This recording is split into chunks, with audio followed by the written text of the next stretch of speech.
dear fellow Toastmasters, honored guests, I'm sure all of you have been taught by your mother when you were little never to talk to strangers. Tonight, I'm going to read you a story, the version of Brothers Grimm, about a little girl who decided to disobey her mother and what happened to her. Once upon a time, there was a dear little girl who was loved by everyone who looked at her, but most of all by her grandmother. And there was nothing in the world she would have not given to this child. Once, she gave her a little cap made of red velvet, which suited her so well that she would never wear anything else. So, she was always called Little Red Cap. One day, her mother said to her, "Come, Little Red Cap, here's a piece of cake and a bottle of wine. Take them to your grandmother. She's ill and weak, and they will do her good. Leave before it gets hot, and when you're going, walk nicely and quietly, and do not run off the path, or you may fall and break the bottle, and then your grandmother will get nothing. And when you go into her room, don't forget to say good morning, and don't peep into every corner before you do so." "I will take great care," said Little Red Cap to her mother. Grandmother lived in the wood, 2 miles from the village, and just as Little Red Cap entered the wood, a wolf met her. Little Red Cap did not know what a wicked creature he was, and she was not afraid of him at all. "Good day, Little Red Cap," said he. "Thank you kindly, girl." "Where are you going so early, Little Red Cap?" "To my grandmother's." "What do you have in your basket, Little Red Cap?" "Cake and wine. Yesterday was baking day, so poor sick grandmother is going to have something good to make her feel stronger." "Where does your grandmother live, Little Red Cap?" "A mile further in the wood. Her house stands under the 3 large oak trees.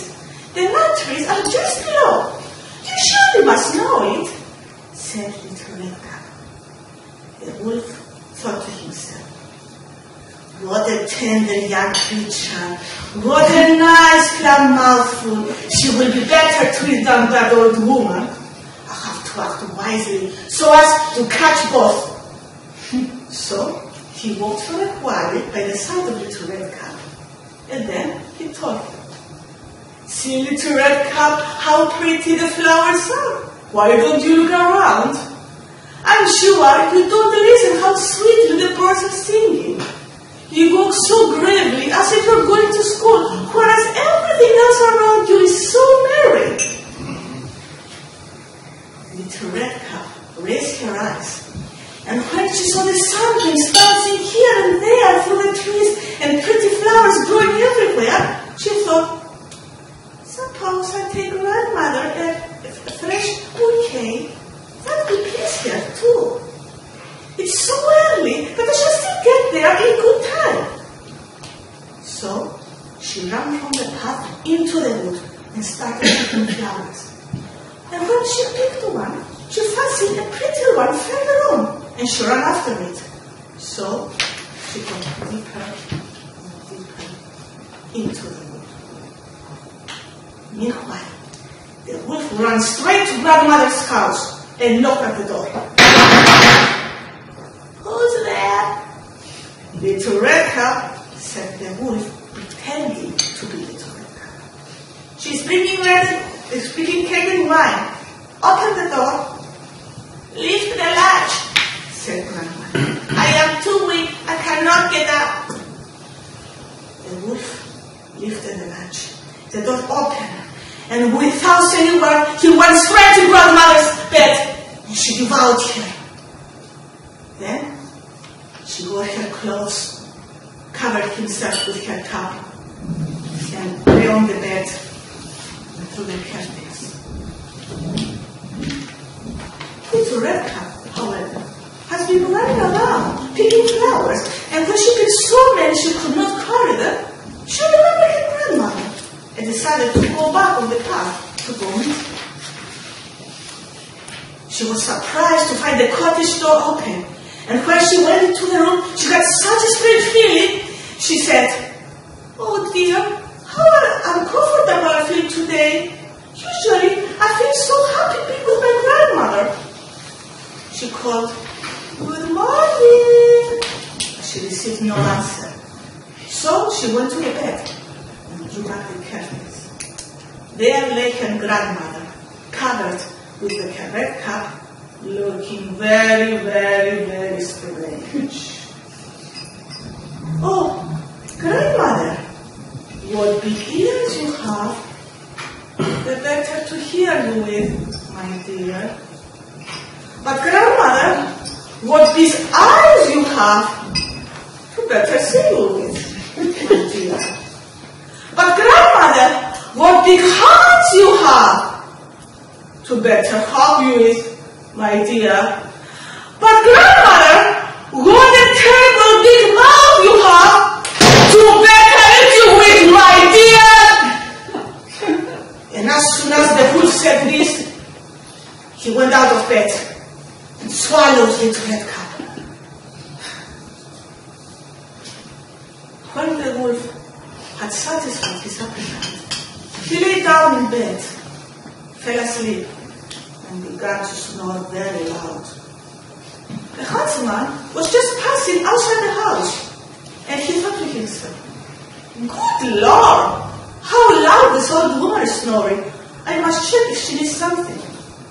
So he went into the room, and when he came to the bed, he saw that the wolf was lying in it. "So I frightened you, old sinner. I had not sought you."